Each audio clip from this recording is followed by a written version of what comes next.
cara meyakinkan hati untuk menikah.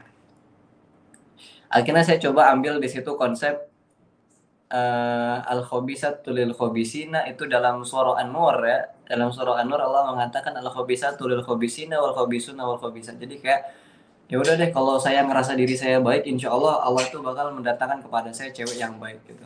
Kalau meskipun kita mah susah, akhirnya kok belum nikah bro, nantilah gitu apa segala macam gitu, belum bisa ngidupin anak orang. Kalimat belum bisa ngidupin anak orang itu belum pernah banget di telinga kita kalau kita tuh pengen menikah gitu kan. Akhirnya apa lagi alasan-alasan itu, intinya yang Allah katakan itu liyabluwahum ayyuhum ahsanu amala. Jadi tentang menikah itu ayyuhum ahsanu amala, siapa amalan-amalan terbaik yang bisa kamu serahkan di situ. Kalau kamu bisa menyerahkan, ya udah deh kayaknya nih aku sudah tidak puasa, udah coba puasa akan tapi diterjang gitu. Udah coba menundukkan pandangan akan tetapi nggak bisa gitu. Matanya langsung kelilipan, langsung pengen nengok lagi.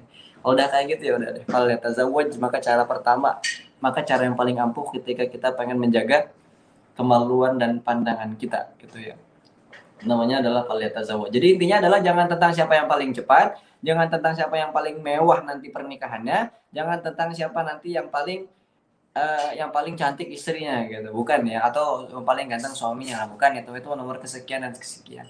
Yang paling pertama kebanyakan di antara orang-orang itu mengatakan adalah nanti saya mau setelah nikah mau ngasih makan orang apa, betul ya. Masalah finansial itu bisa menjadi faktor pertama. Makanya orang itu menceritakan tentang penceraian adalah bagi mereka yang katakanlah finansial. Orang itu kalau nanti kamu belum punya pekerjaan, tapi kamu tapi kamu udah mau nikah, mau ngasih makan orang hidup apa gitu. Kalimat orang kayak gini itu tuh sama kayak mereka itu nggak bela apa sih, percaya itu bahasa Inggrisnya apa? Believe. Hah? Believe sama apa yang Allah katakan dalam surah Hud ayat 6 gitu. Allah coba mengatakan dalam surah Hud ayat 6 nih teman-teman, boleh banget buka. Ada orang yang mengatakan ada orang tua yang mengatakan, atau siapa gitu, bapaknya mengatakan kamu kalau nikah, kamu ngasih makan apa? Ngasih makan batu. Kamu kalau udah nikah sama anak itu, kamu mau ngasih makan apa gitu kan? Kan banyak ya orang-orang yang mengatakan kayak gitu, yang akhirnya melambat kita untuk menggerakkan untuk niat-niat ibadah baik kita. Kalau ada orang atau bapak, mama mengatakan kita kepada yang kayak gitu, kalau kita udah punya azam banget pengen nikah, maka katakan nama mama lupa. Kalau nggak bapak, pak bapak lupa. Allah itu udah pernah berfirman dalam surah Hud ayat 6 gitu. Emang ya kata bapak. Coba Pak baca gitu. Kita bacain gitu kan, wa ma a'udzubillahi minasyaitonirrajim. Wa ma min dabbatin fil ardi illa 'ala Allahi rizquha wa ya'lamu mustaqarraha wa mustawda'aha kullun fi kitabin mubin. Jadi Allah apa yang Allah katakan ini, kalau kata orang tuanya kan yakin. Allah mengatakan di sini, dan tidak ada satupun makhluk bergerak, intinya tuh bernyawa di bumi ini melainkan semuanya dijamin oleh Allah. Jadi illa 'alallahi rizquha, dijamin oleh Allah itu rezekinya, Pak. Ular yang melatak yang nggak punya kaki, Pak. Habis itu apa lagi? Ikan yang nggak punya ular yang melata, kemudian ikan yang nggak bisa ngapa-ngapa, yang cuma bisa menggunakan sirip, kemudian apa, burung yang dia itu nggak bisa berjalan, nggak bisa berlari kayak kita, nggak punya tangan, hanya punya kedua sayap mereka, tapi mereka bisa sampai dewasa, Pak. Burung itu ada kerjaan nggak? Nggak ada gitu. Tapi mereka kawin bisa ngidupin anak-anaknya, nggak bisa. Karena apa? Illa Allahi rizquha. Allah tuh udah ngejamin rezeki dari setiap orang-orangnya tuh. Nggak mungkin Allah menelantarkan orang-orang dalam keadaan kelaparan, tuh nggak mungkin.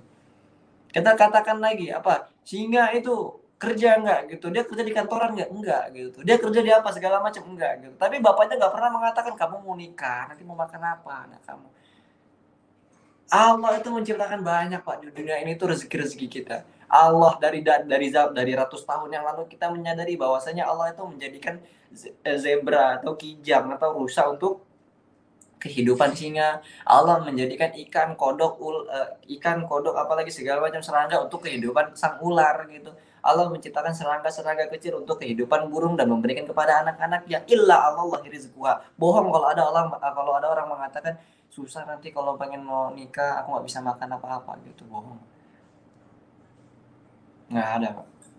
Karena kalau ada orang yang mengatakan kayak gitu, dia itu kurang belief. Iya bro, belief. Kurang belief dengan apa yang Allah katakan di sini. Wa ma min dabbatin fil ardi illallah illa 'ala Allahi rizquha wa ya'lamu mustaqarraha wa mustawda'aha kullum fi kitabim mubin. Nanti timbul pertanyaan dari kita, oke bang, oke Yung nih, misalkan oke nih ya gitu kan, misalkan ada yang nanya gitu, oke Yung gini, kalau misalkan ini betul nih, illa Allah rizquha, dia dalam keadaan dalam jaminan Allah nih, terus gimana kalau dia nggak berusaha, terus gimana kalau dia udah berusaha semaksimal mungkin gitu, dari mana rezekinya, mungkin dia belum dapat pekerjaan, dari mana rezekinya, kita coba berangkat ke surah At-Talaq ayat 4, 5, 6. Kalau kita surah At-Talaq ayat 4, 5, 6.